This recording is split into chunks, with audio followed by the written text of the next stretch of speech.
उसने मकान बनाया आज से मेरे ख्याल 15 साल पहले 9,000 करोड़ का। उचाना में तो इतना विकास है भाई, इससे ज्यादा में परसों बारिश हुई थी और परसों एक थाना में चौकी, जो मंडी में चौकी है उसमें काम था, हम बाइक पे थे भाई, गलिया में को घूम घूम के इतना विकास देखा, बहुत मुश्किल तक चौकी तक पहुंचे। सारे दर्शकों ने राम राम, मैं मंजीत कोत फिलहाल जींद में है और गुरनाम सिंह चडूणी किसान नेता हमारे साथ है।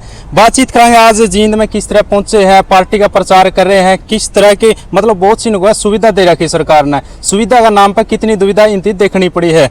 प्रधान जी नमस्कार। जी नमस्कार। प्रधान जी आज किस तरह पहुंचे हो जींद में? सबसे पहले तो आपके चैनल का धन्यवाद है कि आपने पिछले आंदोलन में भी काफ़ी सेवा करी है और सामाजिक मुद्दों को उठाते रहते हैं। जींद में आज हमने प्रेस कॉन्फ्रेंस की है और मुद्दा है कि एक नई पार्टी संयुक्त संघर्ष पार्टी बनाई है, क्योंकि पहले वाली जो राजनीति है वो बहुत ज़्यादा गंदी हो गई है और पूंजीवाद के शिकंजे में आ गई है। जितने हमारी राजनेता कानून बनाते हैं वो सारे पूंजीवाद के लिए बना रहे हैं और उनको कानूनन लूटने की छूट देते हैं। अमीर और अमीर हो रहा है, गरीब और गरीब हो रहा है और आंकड़ा यहाँ तक पहुँच गया है कि आज 9 लोगों के पास 50 करोड़ लोगों के बराबर संपत्ति है। अब तो उससे भी ज़्यादा होगी, क्योंकि तो 2-3 साल पहले के आंकड़े दे रहा हूँ मैं जी। 33 किसान रोजाना कर्जे में मर जाते हैं। कर्जा पूंजीपतियों का माफ होता है, 15 लाख करोड़ पिछले 10 साल में माफ़ कर दिए। बेरोजगारों का आप हाल देखें, कोई गांव ऐसा नहीं है जिसको छोड़ के जिसमें से 200-500 लड़के बाहर नहीं जा चुके। तो इसलिए जो राजनीति है यहाँ की, उसको वो पूंजीवाद के पक्ष में सारे काम कर रही है, कारपोरेट के पक्ष में सारे कानून बना रही है, जबकि वो जनता के पक्ष में बनाने चाहिए। देश जनता का है, ना कि कारपोरेट का है। तो उस राजनीति को शुद्ध करने के लिए हमने संयुक्त संघर्ष पार्टी बनाई है कि आज तक हम सड़कों की लड़ाई लड़ते रहे हैं, हम सड़कों की भी लड़ेंगे और संसद विधानसभा की भी लड़ेंगे। तो हरियाणा में लगभग 3 महीने बाद चुनाव है जी, किस तरह रहोगे? मतलब 90-90 उतारोगे या किसी के साथ गठबंधन? अभी हमने काम शुरू कर दिया है।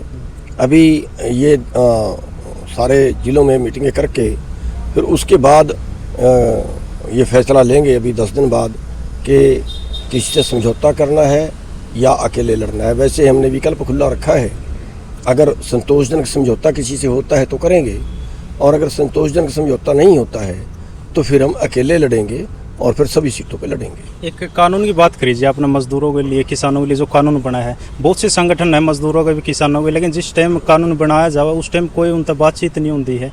तो मतलब किसा भी कानून है उन पर थोप दिया जावा है, तो इसके ऊपर आपके क्या विचार? वही है, जनता का राज नहीं है यहाँ पे।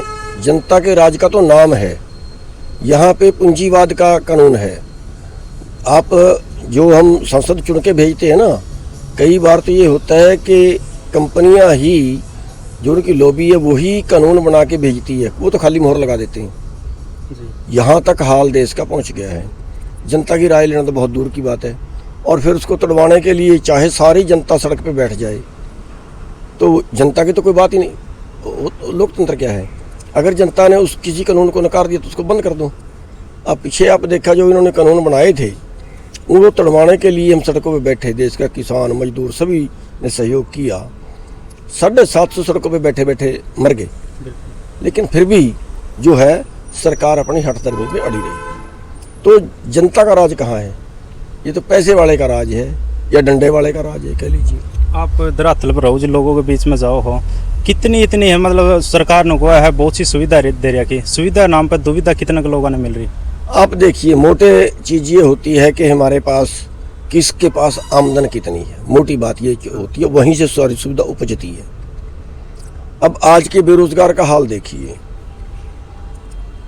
8,000 में 9,000 में 11-11 घंटे 12-12 घंटे आज का युवा काम कर रहा है, चाहे किसी मॉल में, चाहे किसी फैक्ट्री में, चाहे किसी कंपनी में, और खड़ी ड्यूटी।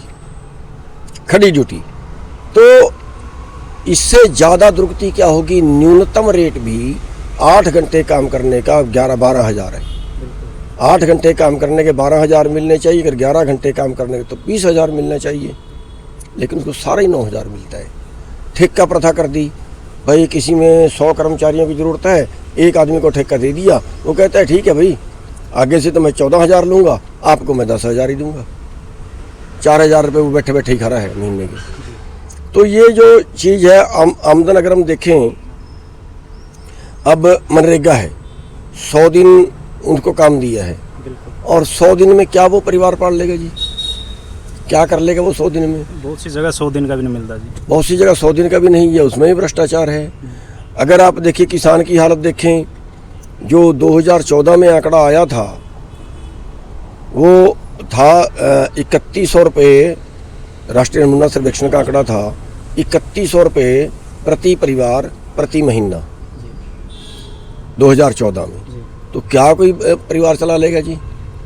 और दूसरी तरफ जहाँ है, अब ये बता रहे हैं ये ब्याह था कौन से का 5,000 करोड़ खर्च दिया अंबानी अंबानी का का। अनंत अंबानी। दूसरी तरफ हालत ये है, उसने मकान बनाया आज से मेरा ख्याल है 15 साल पहले 9,000 करोड़ का मकान बनाया।